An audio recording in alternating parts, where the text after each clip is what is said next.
2008 में मुझे भारत जाने का इत्तेफाक हुआ और भारत के शहर दिल्ली में एक स्कूल है ब्लू बेल्स इंटरनेशनल स्कूल। जब मैं वहाँ गया तो मुझे बहुत देख के हैरानी हुई। आप उसमें तस्वीर में देख रहे होंगे कि वहाँ पर उस स्कूल की लाइब्रेरी में, जिसकी आप रियल तस्वीर अभी देख रहे हैं, उर्दू की पोइट्री का पूरा कॉर्नर था। और मुझे हैरानगी उस वक्त हुई कि वहाँ पे स्टूडेंट यूनियंस के लिए बच्चों के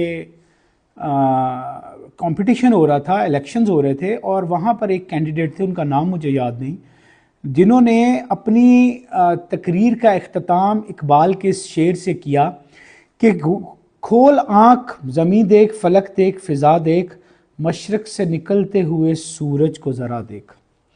एंड आई वाज सरप्राइज्ड।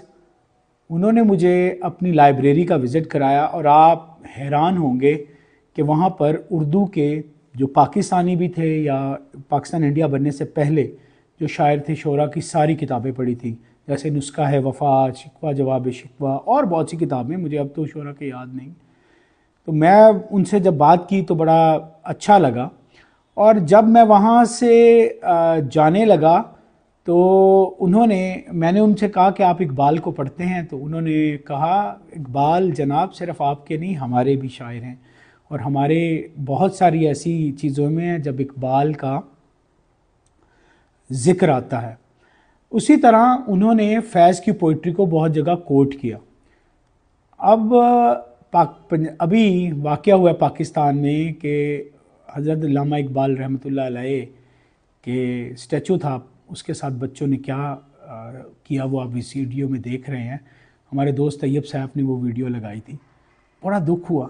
उसका बच्चों का कसूर नहीं है, बच्चों का कसूर उसमें बिल्कुल भी नहीं है। ये कसूर है उन मुअल्लम का या उन बच्चों के वालिदैन का जिन्होंने शायर मशरक़ या हमारे हीरोज़ के साथ, जो कंट्रोवर्शियल नहीं है, उन हीरोज़ के साथ कभी उनका इंटरेक्शन ही नहीं कराया। तो ये उस बच्चों का कसूर नहीं है, बच्चों को तरबियत और तालीम देने वालों का कसूर है।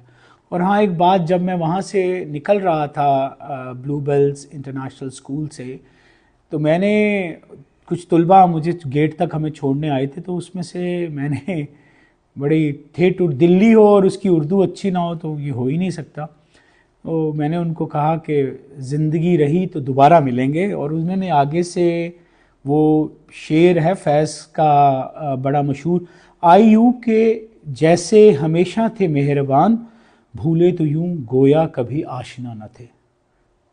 Thank you.